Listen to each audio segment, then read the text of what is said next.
여러분 안녕하세요, 롱장입니다. 오늘은 이제 임계치 다다른 전세가율 지방 깡통 전세 경보란 기사에 대해서 말씀드리고 싶어서 영상을 켰습니다. 시청하시기 전에 구독하기, 좋아요, 멤버십 부탁드리고요. 제 정규 강의 11기 접수 기간입니다. 아래 링크에서 확인이 가능하세요. 임계치 다다른 전세가율 지방 깡통 전세 경보 어떤 거겠습니까? 경남 창원이 있는데요. 여러분 제가 누누이 말씀드렸죠. 지방에 매매가랑 전세가가 붙은 지역이 2019년 말부터 나타났습니다. 계속 나왔고요. 이게 가장 큰 문제가 이슈화됐던 게 2020년도 8월입니다. 기사에서 안 다뤄주는 게 저는 굉장히 아쉬운데요. 저라도 말씀을 드려야겠습니다. 지방시장, 한국에 있는 전 지방시장, 2020년도 7월달 말 임대차 3법 통과된 다음에 전부 다 폭등했습니다. 왜냐면 전세가가 상승할 이유가 없는 지방시장에서 전세가가 상승했기 때문입니다. 자, 그러면 넥스트 퀘션은 이거죠. 전세가가 상승했으면 어떻게 됐을까요? 재밌는 질문입니다. 매매가가 1억 5천인데 전세가가 1억 4천이었다고 쳐요. 근데 전세가가 평균 1억 4천에서 1억 8천, 1억 9천, 심한 데는 2억까지 올랐습니다. 실제 사례고요. 자, 그러면 매매가가 1억 5천이고 전세가가 1억 4천이었는데 전세가가 2억까지 올라갔으면 매매가는 그대로 1억 5천일까요? 지금 얼마에 거래가 되고 있을까요? 맞습니다. 지금은 2억 2천, 2억 3천에 거래가 되고 있습니다.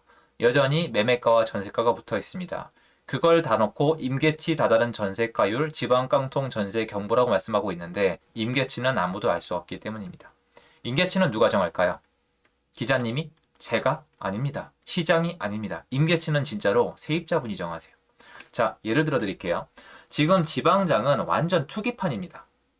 메뚜기장이에요. 다 내려가서 사고 있습니다. 왜 그럴까요? 이거는 너무 쉬운 겁니다. 자, 여러분, 서울이랑 수도권에 사시는 분들이 지방에 가서 강원도, 충청도, 전라도 아니면 광역시에 가서 1억 원짜리 안팎의 아파트를 마구 삽니다. 좀 사시는 분들은 두 채, 세 채, 많이 사시는 분들은 여러분 깜짝 놀라실 텐데 막 50채 넘게 삽니다. 왜 살까요? 나중에 거기 가서 살라고? 뭐 강원도 세컨드하우스? 저 잘 못 봤습니다. 이렇게 세금이 센데 세컨드하우스 쉽지 않습니다. 돈 있는 분들은 경기도권에 주로 사세요. 물론 제주도는 제가 약간 인정을 합니다. 자, 그러면 그 멀리까지 가서 사실은 보지도 않고 전화기로 왜 살까요? 맞죠? 단 하나입니다. 시세 차익을 노리기 위해서입니다. 근데 여러분 이걸 나쁘게만 보지 말아주세요. 왜냐면 나쁜 점도 많죠. 시세를 교란할 수도 있고 진짜 집이 필요하신 분이 집을 못 사게 될 수도 있고 압니다. 그런데 세상이 그래요. 제가 살아온 세상도 그렇고 저라고 갖고 싶은 거 다 가졌겠어요? 남한테 뺏기고 못 가지고 다 이렇습니다. 자, 똑같은 예는 아닌데 똑같은 예는 아니에요. 여러분 절대 똑같은 예는 아닌데 요새는 뭐 넷플릭스나 디즈니 같이 약간 이런 스트리밍 서비스가 유행이지만 저 때는 무조건 극장이었고요. 저 때는 CGV가 짱이었습니다. 저 때 CGV 때 아이맥스가 나왔는데 난리가 났었거든요. CGV 아이맥스 처음 나오고 좋은 자리가 막 웃돈도 붙어 있었습니다. 그때는 핸드폰도 아니고 인터넷 예약을 대부분 했었는데요. 그때 제가 정말 보고 싶은 영화 좋은 자리 예약이 안 되죠. 왜 안 됩니까? 다른 사람이 예약했기 때문이잖아요. 그거 욕하면 돼요, 안 돼요? 안 되잖아요. 이런 얘기를 하죠. 아, 더럽게 할 일도 없다. 새벽부터 기다렸나 보다. 정말 클릭이 빠르다. 이거 극장 아는 애가 한 거 아니야? 직원이 가져간 거 아니야? 이런 얘기를 해봤자 소용이 없다고요. 무슨 말이냐면 얘도 지방에 아파트 사는 것도 여러분 합법이잖아요. 어쩔 수가 없단 말이에요. 그리고 이 사람들은 대가를 치르게 돼 있습니다. 그런데 문제는 뭐냐? 내가 나중에 들어가서 살 일이 없다 보니까 어떤 게 있죠? 무조건 세입자를 맞춰야 돼요. 대출을 받고 월세입자를 낮추거나 처음부터 전세입자를 맞춰야 되는데 대출 받고 월세를 맞추는 건 예전에 2010년대에는 좀 유행을 했지만 지금은 대출이 워낙 까다롭기 때문에 잘 안 합니다. 지금은 전세를 맞추는데요. 자, 예를 들어보자. 1억 5천짜리 아파트에 1억 4천짜리 전세인데 얘가 전세가 2억까지 오르고 매매가가 2억 2천까지 올라갔습니다. 그래서 2억 2천에 사서 2억에 전세를 올라고 집을 샀어요. 그리고 잔금을 3개월 후에 잡고 전세를 구할 수 있다는 중개사님 말만 믿고 전세입자를 구하는데 잔금일이 2달 남고 한 달 남고 점점 더 시간이 지나가는데 전세입자가 안 구해집니다. 잔금은 얼마죠? 2억 2천입니다. 계약금 걸었어도 2억은 남아있겠죠? 2억이란 돈을 마련하든지 전세입자를 데려오든지 둘 중에 하나를 해야 됩니다. 근데 전세입자가 없어요. 그럼 어떻게 합니까? 잔금 못 치죠. 그럼 어떻게 됩니까? 계약 해지죠. 계약금만 날리는 겁니다. 굉장히 곤란한 상황이 올 수가 있겠죠. 이렇게 보시다시피 전세를 이용한 지방의 아파트 투자는요. 전세입자를 못 구하면 집주인은 말 그대로 깡통 차는 겁니다. 맞죠? 그런데 지금 이걸 보세요. 뭐라고 돼 있죠? 깡통 전세 경보란 뜻은 뭡니까? 집주인에게 경고를 하고 있는 게 아니라 투자자에게 경고를 하고 있는 게 아니라 전세입자에게 경고를 하고 있는 거죠. 무슨 말이에요? 네. 이게 전세가가 이게 받쳐준다는 거예요. 아니 여러분 쉽게 생각하세요. 자, 얘가 2억 3천짜리 아파트인데 전세가가 2억이에요. 근데 2억 3천에 사람들이 집을 사면서 2억의 전세를 놔야 되는데 전세가 계속 안 나갑니다. 그리고 이런 사람들이 쌓여요. 경쟁이 붙어요. 그래서 2억의 전세가 안 나가요. 그럼 얘네가 할 수 있는 초이스는 거의 없습니다. 집주인 아무것도 아니에요. 페이퍼일 뿐이에요. 얘네가 할 수 있는 초이스가 뭐가 있죠? 전세가를 낮추는 거예요. 그러면 2억 3천인 매가에서 전세가가 2억에서 1억 9천, 1억 8천, 1억 7천 이렇게 빠져서 어떻게 돼야 돼요? 매매가는 한 2억까지 빠지고 전세가는 1억 5천까지 빠져야 되는데 지금 뭐라고 나와 있죠? 임계치에 다다랐대요. 이거는 매매가랑 전세가랑 들러붙어 있다는 겁니다. 죄송한데 어떻게 해석이 가능하냐면은 전세 공급이 충분치 않다는 뜻이에요. 전세 공급이 충분하면은 전세가가 멀어집니다. 약간은. 당연한 거 아니에요? 자, 여러분 보세요. 여러분이 어떤 지역에 살아요. 충청도에 사시는데 아파트가 1억 5천 하다가 2억까지 올라갔어요. 구매하고 싶으세요? 사기 싫죠. 가뜩이나 돈도 부족한 상황에서 그걸 또 사고 싶습니까? 그런데 문제가 뭐예요? 전세를 걸어 나갔더니 전세가 비싸요. 전세가 또 올라가요. 자, 내가 전세를 1억 4천에 알아봤어요. 집이 매매가가 1억 5천이고 전세가 1억 4천인데 매매가는 2억에 가 있는데 전세가가 또 1억 9천에 가 있어요. 어떻게 하실래요? 방법이 없잖아요. 그런데 1억 9천에 왜 가 있냐는 거예요, 제 말은. 여러분들이 항상 집주인만 욕하시는데 여러분이 생각하시는 것보다 집주인은 아무것도 아니라니까요. 지네끼리 경쟁이 붙으면 방법이 없어요.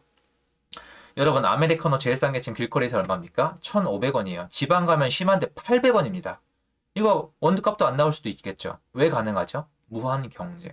마찬가지예요. 그런데 전세입자가 왜 1억 9천에 계약을 할 수밖에 없냐고 질문을 드리는 거예요. 집주인들이 돈도 없는데 잔금일까지 현금으로 버틴다고요? 아닙니다. 그런 분도 계시겠지만 극히 일부고 그런 분들은 좀 더 우량한 물건에 투자하시는 경우가 훨씬 더 많습니다.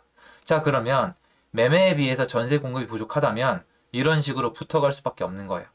자, 제가 괜한 얘기를 꺼낸 게 아니고요. 이런 상황에서는 전세를 택할 때 잘 생각을 하셔야 됩니다. 왜 그럴까요? 이게 왜냐하면 만약에 이게 매매가가 못 버텨주면은 경매에 넘어갈 수도 있거든요.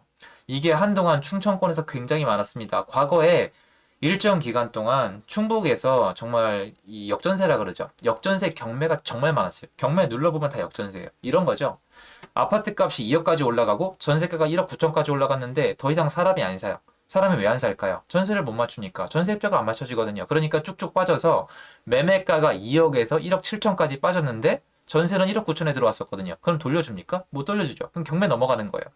그럼 곤란한 상황이 생긴단 말입니다. 그래서 여러분들은 늘 파악을 해야 되는데 세입자분들에게 제가 굉장히 이상한 조언을 드릴 거니까 좀 한번 재미삼아 들으세요. 이건 차라리. 이해가 처음에 어려우실 테니까. 전세를 계약하실 때 여러분 매매가가 얼마나 올랐는지를 보지 마시고요. 지금 전세가 얼마나 남아있고 얼마나 잘 나간지를 파악을 하세요. 만약에 전세가 잘 안 나가고 있다면 그 매매가까지 끌어내릴 가능성이 있는 겁니다. 무슨 말이냐면 여러분이 이미 오른 매매가에 사기는 싫으시니까 전세를 구하시는 거잖아요. 전세를 구하시는 분들은 다 계획이 있어요. 그 다음에 딴 데를 간다거나 아파트를 그 다음에 산다거나 청약을 한다거나 다 계획이 있는 분들이 전세를 들어가거든요. 근데 내가 전세를 들어가는데 뭔가 이상하다. 전세가 많아요. 그러니까 예를 들어서 매매가가 2억인데 전세가 1억 8천이에요. 붙어 있는데 전세가 많아요.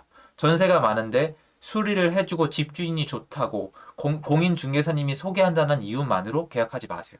왜냐면 전세가 많이 남아있다는 건 전세가가 내려갈 수 있다는 겁니다. 그러면 매매가도 빠질 수가 있습니다. 그런데 요 지방장은 매매가가 더 빨리 빠지는 경우가 나올 수가 있습니다. 왜냐면 투자자가 더 이상 유입이 안 되면 매가가 꺾이는 경우가 많습니다. 왜냐면 아까 말씀드렸죠? 여러분들 이 집을 많이 투자하시는 분들 여기 가서 사실 마음 없잖아요. 거주하실 마음 없잖아요. 무슨 마음만 있습니까? 사서 전세 놓고 차익을 원하시는 거잖아요. 그러니까 전세입자가 안 맞춰주면은 너도 나도 겁에 질려서 던지는 시기가 나올 수가 있습니다. 언제? 만기가 도래하는 시기. 왜냐면 세입자는 분명히 전세가를 돌려달라고 할 거예요. 전세가가 시세보다 내려갔잖아요. 갱신권이 아니라 전세금을 뱉어달라고 할 겁니다. 그런데 지금 제가 봤을 때 그러기엔 임대차 3법의 힘이 남아있다는 거죠. 여러모로 참 어려운 시장인데요. 세입자분들에게 이런 조언하는 사람도 많지 않을 겁니다. 그래서 여러분 지방에서 지금 전세를 구하는 여러분 이 매매가가 올라간 거는 두 번째고요. 첫 번째로 혹시 전세가 잘 안 나가거나 많이 쌓여있지는 않은지 한번 생각을 해보세요. 전세가 많이 쌓여져 있다면 계약할 때 좀 신중하게 차라리 좀 위험함이 느껴진다면 돈이 아까우시겠지만 월세도 한번 생각해 보시면 좋겠습니다. 그렇게 해서 여러분들의 소중한 자산을 지켰으면 좋겠습니다. 맞는 말이에요. 임계치 다다른 전세가율, 지방 깡통 전세 경보 맞긴 맞는데 이것만 가지고는 부족하다는 얘기입니다. 이게 왜 이런 현상이 일어나는지 이해를 해야 된다고 생각을 합니다. 그리고 무조건 깡통 전세처럼 붙어 있다고 전세가 깡통이 되거나 매매가가 내려가는 게 아닙니다. 다 사는 이유가 있고 나중에 팔아야만 하는 이유가 있고 역전세가 나는 이유가 있는 겁니다. 알아두시면 좋을 거라는 생각에 영상을 찍었습니다. 제 영상 여기까지입니다. 감사합니다.